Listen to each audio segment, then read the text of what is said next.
Two girls sit by a waterfall, enjoying the tranquility before making their way back through the forest to their small village, isolated in the middle of nowhere. The women in the village carry out household chores, singing old-time songs as they work. Alongside them, their daughters grow up in this secluded world. Stella gazes into the forest, where an image of their patron is etched into the trees. That evening, the shepherd, his wives, and his daughters gather around the dinner table. After supper, the shepherd selects a woman to spend the night with him, a choice she accepts as an honor. Before bed, the women pray, thanking the shepherd for his grace and love, then retire for the night. At dawn, the shepherd delivers his sermons while the women, dressed in flowing white gowns, listen in reverence. Each of them has endured hardships, hoping the shepherd will grant them peace and truth. Tears fill Selah's eyes as she watches a sacred ritual unfold, a practice that binds these women together like sisters. But to Selah, it seems like collective madness. Later, she asks Tamar to leave her alone.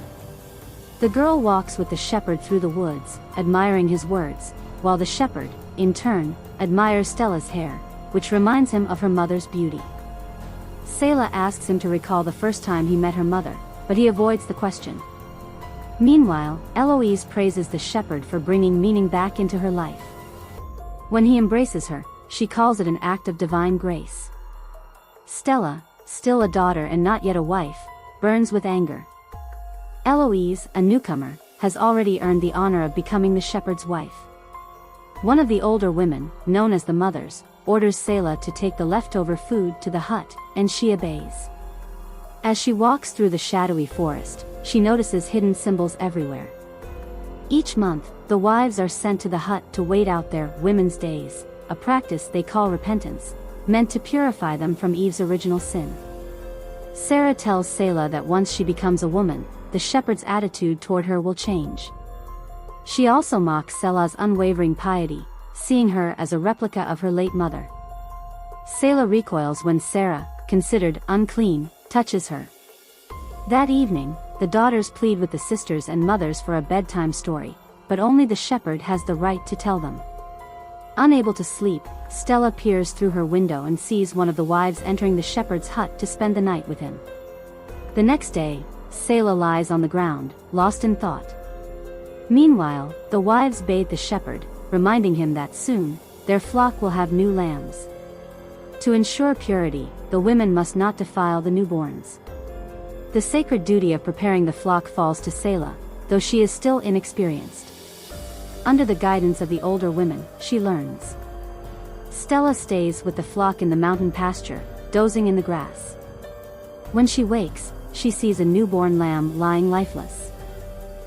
At that moment, Selah realizes she has become a woman. She screams. She tells no one, secretly using cotton wool to conceal the truth. But that night, she screams again. Later, one of the sisters asks about the lambs. Selah lies, saying a wild dog attacked them. When the wives discover the truth, they take her to the church. But instead of punishing her, the shepherd forgives her. Selah, however, feels overwhelming guilt, believing the lamb died because she was unclean. The next day, she sits before an aggressive ram, showing no fear. The shepherd watches closely. That night, Stella hears the wail of police sirens. Through her window, she sees officers speaking with the shepherd, ordering him to leave within a few days. The next morning, he gathers his flock and tells them they must depart together, or risk being torn apart by the sinful world outside. The women weep, but when the shepherd collapses, they surround him. He reassures them, they will find a new home. Instantly, the women cheer, lifting him onto their shoulders. Later, Selah stands apart, saddened that they will never return to this place. The shepherd tells her he relies on her because her faith is purer than anyone else's. The flock embarks on a journey, walking all day before making camp at night. By the fire, the shepherd prays, promising new possibilities. Sarah, however, sits apart, lost in thought. That night, Stella dreams of girls floating in water and the shepherd cradling a sacrificial lamb. The next day, the group stumbles upon an abandoned house. Selah and the sisters wish to explore it, but the shepherd forbids them. He claims the house holds the memory of lost souls. As darkness falls, the women camp outside, singing hymns of devotion. Selah, unable to sleep, returns to the house. A picture on the wall stirs something deep within her. Suddenly, she is startled. One of the sisters appears beside her, revealing bruises left by the shepherd. Horror washes over Stella. The next day, she vomits repeatedly. Sarah notices, but Selah tells no one that she has become a woman. Before long, the wives and sisters discover her secret. Now, Selah and Sarah walk at the back of the group, both considered unclean. Meanwhile, the older women, once cherished by the shepherd, watch with envy as his attention drifts toward the younger ones.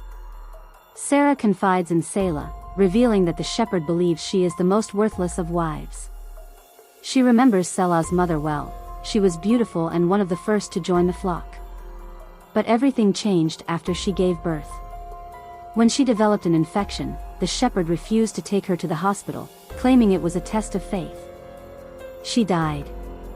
Stella imagines herself in a car, living a normal teenage life, free from the flock. But reality crushes her.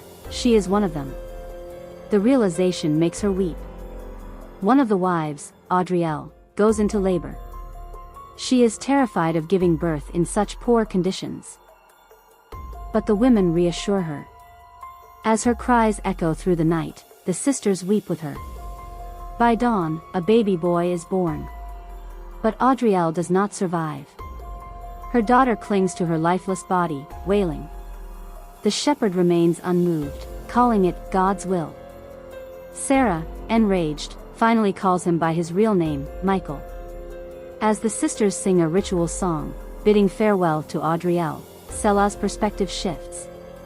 Sarah, cradling the newborn, announces that she will leave the flock to save the child. The shepherd wanted to abandon him. Only one ram can exist within the flock. Before departing, Sarah begs Selah to help the other women, as she is the strongest among them. As exhaustion sets in, one of the wives dares to ask how much longer they must walk. For this, the shepherd punishes her, humiliating her before the others. Later, Selah comforts her, saying he should not have treated her so cruelly. Finally, their journey ends at a mountain lake. The shepherd proclaims it their paradise on earth. One by one, the women enter the water, undergoing a purification ritual. Most consider it an honor. But Selah no longer feels awe, only doubt. As she is submerged, strange visions consume her, women in white, ghosts of the past. That night, as the wives fast in preparation for their rebirth, the shepherd summons Selah to his tent. He commands her to undo her braids, whispering that she is as beautiful as her mother. But Selah resists. In the end, he simply bids her goodnight and leaves. Once again, nightmares plague her, visions of the daughters and wives exacting vengeance on the shepherd. At dawn, Selah breaks the rules. She tells the sisters and wives a story, a right once reserved for the shepherd alone. She speaks of Sarah, the woman who found freedom. Soon, the women realize the wives have disappeared. The shepherd claims a miracle, the holy waters have taken them. He declares that the daughters will one day become wives, but Selah stands firm. She does not need his grace. The shepherd slaps her. She slaps him back. By the next scene, police cars line the lake.